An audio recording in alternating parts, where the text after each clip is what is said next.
दोस्तों, आज से तकरीबन 19 साल पहले यूक्रेन की कैपिटल कीव में पुलिस एक आदमी को पकड़ती है जो दिखने में 20-25 साल का था और उसने पुराने ज़माने के कपड़े पहन रखे थे और उसके गले में एक पुराना कैमरा था।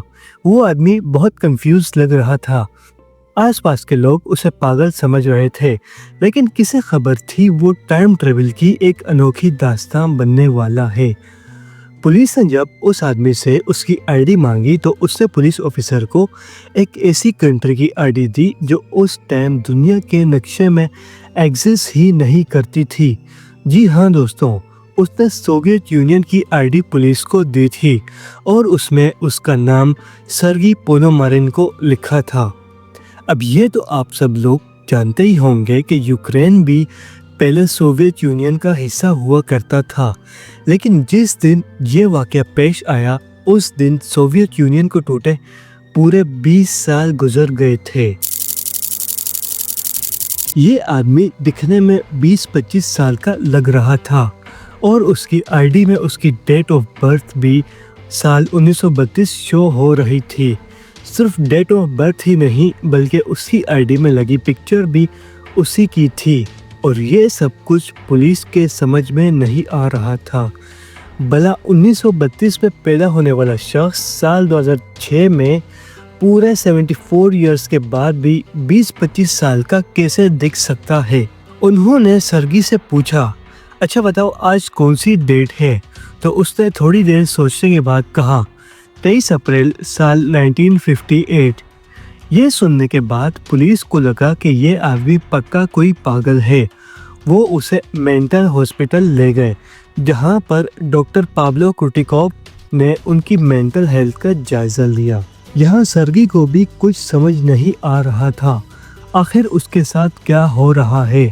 डॉक्टर पाब्लो ने उससे पूछा, क्या तुम्हें याद है कि तुम साल 1958 से सीधा साल 2006 में कैसे आए? उसने बताया कि मैं दिन के वक्त शहर में अच्छे फोटोग्राफ्स लेने के लिए निकला था, तब ही मैंने आसमान में एक अजीब चीज़ को उड़ते देखा। डॉक्टर ने उससे पूछा, अच्छा बताओ वो चीज़ दिखने में कैसी थी? तो उसने कहा, मैं एक्सप्लेन नहीं कर पा रहा लेकिन उसकी पिक्चर्स मेरे कैमरे में हैं, आप चाहें तो मेरा कैमरा देख सकते हैं। ये कहकर उसने अपना कैमरा डॉक्टर पाब्लो की तरफ कर दिया। ये सुनकर डॉक्टर हैरान हो गए और उन्होंने वो पुराना कैमरा देखा जो एक बहुत पुराना योशिमा कैमरा था। इस कैमरे को देखकर नहीं लग रहा था कि ये एक बहुत पुराना कैमरा है। मसला उस कैमरे में से फोटोज निकालने का था, क्योंकि उसमें जो रोल डलता था साल 1970 में ही उस रोल को कंपनी ने बनाना बंद कर दिया था। वेडिम पोजर नामी एक एक्सपर्ट को बुलाया गया। उसने वहां पर आकर उस कैमरे के रोल में से फोटोग्राफ्स डेवलप की। फोटोग्राफ्स डेवलप होने के बाद चीज़ें और ज़्यादा कॉम्प्लेक्स होती गई। फोटोग्राफ्स में पिक्चर 1950s के दौर की थी, फिर चाहे वो गाड़ियाँ हों, सड़कें हों या फिर बिल्डिंग, सब कुछ 1950 के दौर का था। यहाँ तक कि इन पिक्चर्स में कुछ ऐसी बिल्डिंग्स भी थी जिनको बाद में गिराया गया था और उन्हीं बिल्डिंग के सामने सर्गियो और उसकी गर्लफ्रेंड की पिक्चर भी थी। और उस रोल की सबसे आखिरी पिक्चर वो थी जो सर्गियो ने बताई थी, एक अजीब फ्लाइंग ऑब्जेक्ट जो आसमान में उड़ रहा था। यह सब कुछ देखकर डॉक्टर पाब्लो के लिए यकीन करना मुश्किल हो गया था। 47 साल पहले दिखने वाला आदमी 47 साल बाद ठीक उसी तरह दिख रहा था और वो भी उनके सामने बैठा था। उस वक्त डॉक्टर के पास इस बात पर यकीन करने के अलावा और कोई ऑप्शन नहीं था कि ये शख्स 1950 से टाइम ट्रेवल करके साल 2006 में आया है। अभी डॉक्टर पाब्लो हैरत में थे कि सर्गियो उठा, रूम से बाहर गया और उसके बाद कभी नहीं दिखाई दिया। सर्गी बिना किसी सबूत के दिन दहाड़े गायब हो चुका था। पीछे बजा उसका कैमरा और कुछ तस्वीरें उसकी टाइम ट्रेवल की एक अजीब दास्तान सुना रही थी। एक ऐसी कहानी जिसको जितना ज़्यादा समझना चाहो वो उतनी ज़्यादा मिस्टीरियस बन जाती है। जब पुलिस ने इस केस को इन्वेस्टिगेट किया तो मालूम पड़ा कि वाकई एक सर्गी पोनोमारेंको नाम का इंसान कीव से गायब हुआ था। इसके अलावा फोटोग्राफ्स में जो लड़की उसके साथ थी उसे भी ट्रैक किया गया, जो अब 70 साल की एक औरत थी। उसने पुलिस को बताया 1950s में सर्गी वाकई में गायब हुआ था, लेकिन कुछ ही दिनों में वो वापस आ गया था। यह उतने टाइम के लिए ही गायब हुआ था जितने टाइम के लिए वो साल 2006 में आया था। लेकिन उस औरत के मुताबिक 1960s में दोबारा वो गायब हुआ था और फिर आज तक दोबारा वापस नहीं आया। पर कहानी में एक ट्विस्ट ये है दोस्तों कि कुछ सालों बाद उसे सर्गी की तरफ से एक पार्सल रिसीव होता है जिसमें उसकी पिक्चर थी और पिक्चर पर लिखा हुआ था ईयर 2050। इस बार पिक्चर में उसकी एज ज़्यादा है और बैकग्राउंड में कीव सिटी नज़र आ रही है। फ़र्क सिर्फ इतना है कि बैकग्राउंड में कीव सिटी स्काई स्क्रैपर से भरी हुई है। उसे अपनी पिक्चर के साथ एक नोट भी भेजा था जिसमें लिखा था वो जल्द ही वापस आएगा, लेकिन किसी वजह से ऐसा हो नहीं सका। सर्गी पोनोमारेंको की ये स्टोरी यूक्रेनियन टीवी शो पर दिखाई गई थी और देखते ही देखते ये इंटरनेट पर वायरल हो गई। पर सवाल ये है दोस्तों कि क्या ये स्टोरी वाकई सच है? इस सवाल का जवाब जानने से पहले हम लोग जानते हैं कि क्या टाइम ट्रेवल वाकई में पॉसिबल भी है या नहीं। इसमें कोई शक नहीं है दोस्तों, हम हर सेकंड फ्यूचर में टाइम ट्रेवल कर रहे हैं, लेकिन कोई इंसान किसी भी तरीके से दूसरों के मुकाबले में 1 घंटा आधे घंटे में गुजार दे तो वो दूसरों के मुकाबले में आधा घंटा टाइम ट्रेवल कर लेगा। इस कॉन्सेप्ट को पहली बार आइंस्टाइन ने अपनी रिलेटिविटी थ्योरी में एक्सप्लेन किया था। आइंस्टाइन के मुताबिक स्पेस में टाइम एक जैसे ट्रेवल नहीं करता, ये डिपेंड करता है ऑब्जेक्ट की स्पीड और मास पर। इसी तरह हम अर्थ पर रहते हैं तो हमारे अर्थ के मास के मुताबिक टाइम गुजरता है।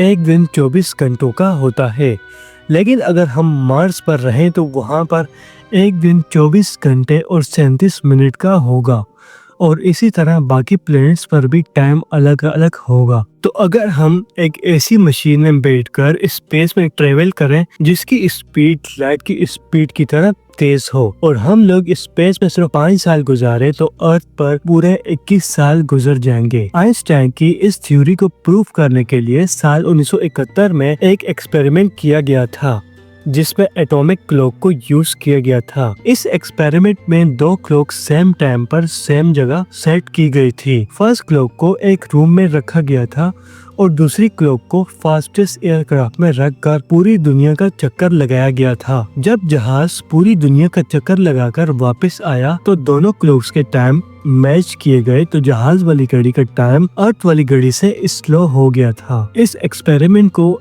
हेफेल कीटिंग एक्सपेरिमेंट का नाम दिया गया था और इस एक्सपेरिमेंट ने आइंस्टाइन की थ्योरी को प्रूव कर दिखाया। फ्यूचर टाइम ट्रेवल का दूसरा तरीका है ग्रेविटी। आइंस्टाइन की थ्योरी के मुताबिक जितनी ज्यादा ग्रेविटी होगी टाइम उतना ज्यादा ही स्लो गुजरेगा। इस थ्योरी को भी एक्सपेरिमेंट की मदद से साल 2010 में प्रूव किया गया था। एक एटॉमिक क्लॉक को शेल के सबसे निचले हिस्से में रखा गया था और दूसरी एटॉमिक क्लॉक को शेल के सबसे ऊपर वाले हिस्से पर रखा गया था। जो क्लॉक जमीन के करीब थी वो ज्यादा ग्रेविटी की मदद से स्लो चल रही थी, जबकि ऊपर वाली क्लॉक कम ग्रेविटी की वजह से फास्ट चल रही थी। इन दोनों क्लॉक्स में ज्यादा डिफरेंस नहीं था क्योंकि ये दोनों एक ही रूम में ऊपर नीचे रखी हुई थी। लेकिन ये बात तय है अगर हम लोग किसी ऐसी जगह में जाएं जहां पर ग्रेविटी ज्यादा हो तो वहां टाइम स्लो गुजरेगा। For example black hole. इसी कॉन्सेप्ट को इंटरस्टेलर मूवी में भी दिखाया गया है जहां वो लोग ब्लैक होल के सबसे करीब वाले प्लेनेट में जाते हैं और वहां पर गुजारा हुआ 1 घंटा अर्थ के 7 साल के बराबर होता है। ये तो बात कर ली हमने फ्यूचर टाइम ट्रेवल की जो कि थियोरेटिकल पॉसिबल है लेकिन फिजिकली इम्पॉसिबल है क्योंकि आज तक इंसान कोई भी ऐसा ऑब्जेक्ट नहीं बना सका जो लाइट की स्पीड से ट्रेवल कर सके। लेकिन इन फ्यूचर अगर इंसान कोई ऐसी मशीन, कोई ऐसा फ्लाइंग ऑब्जेक्ट बना लेते हैं जिसकी स्पीड लाइट के बराबर होगी, तो उस वक्त आइंस्टाइन की ये दोनों थ्योरीज फिजिकली भी पॉसिबल हो जाएंगी। इसके अलावा अगर हम लोग बात करें पास में टाइम ट्रेवल की, तो साइंटिस्ट के मुताबिक पास में टाइम ट्रेवल करना बिल्कुल इम्पॉसिबल है। अब हम वापस आते हैं सर्गेई पोनोमारेंको की स्टोरी पर। आखिर उसकी कहानी में कितनी सच्चाई है? असल में ये स्टोरी यूक्रेन के एक टीवी शो में ब्रॉडकास्ट की गई थी जिसका नाम था एलियंस। इस रियलिटी प्रोग्राम के 3rd एपिसोड में टाइम ट्रेवल की ये कहानी दिखाई गई थी। सर्गेई की डॉक्टर के साथ सीसीटीवी फुटेज में एक बहुत बड़ा लूप होल निकलकर सामने आया है। उसमें जो डेट दिखाई दे रही है वो है वेडनेसडे 23 अप्रैल साल 2006, जबकि रियलिटी में साल 2006 में उस दिन संडे था, न कि वेडनेसडे। इसका मतलब ये है वीडियो अलग से रिकॉर्ड की गई है और उसमें टाइम स्टैम्प बाद में ऐड किया गया था। इसके अलावा सर्गेई की आईडी में जो स्टैम्प लगे हैं, एक्सपर्ट के मुताबिक वो स्टैम्प उस स्टोर के स्टैम्प से बिल्कुल अलग है। और 3rd क्लू में सर्गेई की जो साल 2050 की पिक्चर है, उसमें बैकग्राउंड स्काई स्क्रैपर को अगर आप ध्यान से देखें तो इनमें आधी बिल्डिंग सेम टू सेम है। इसका मतलब यह है दोस्तों कि जानबूझकर इस पिक्चर को फोटोशॉप में फेक पिक्चर बनाकर दिखाया गया था। और इस इंसिडेंट के मुताबिक जो पुलिस ने इन्वेस्टिगेशन की थी उसका रियल लाइफ में कोई भी रिकॉर्ड मौजूद नहीं है। और लास्ट में डॉक्टर पाब्लो कुर्टिकोव फेमस डॉक्टर होने के बावजूद भी इंटरनेट के किसी पेज पर भी उनका कोई डेटा मौजूद नहीं है। इसका मतलब एक ही है, ये सब वेल प्लान स्टोरी थी जो सिर्फ अपने शो की रेटिंग बढ़ाने के लिए टीवी शो में दिखाई गई थी और इसका हकीकत से दूर दूर तक कोई लेना देना नहीं है। वेल दोस्तों, आप लोग क्या सोचते हो इस स्टोरी के बारे में? मुझे कमेंट सेक्शन में अपना ओपिनियन जरूर शेयर करना। और अगर वीडियो पसंद आए तो वीडियो को लाइक करना, चैनल को सब्सक्राइब करना और बेल आइकन को जरूर प्रेस करना। अब मैं मिलता हूँ आप लोगों से एक नई शानदार वीडियो के साथ। तब तक के लिए अपना और अपनी फैमिली का बहुत सारा ख्याल रखें। Good bye.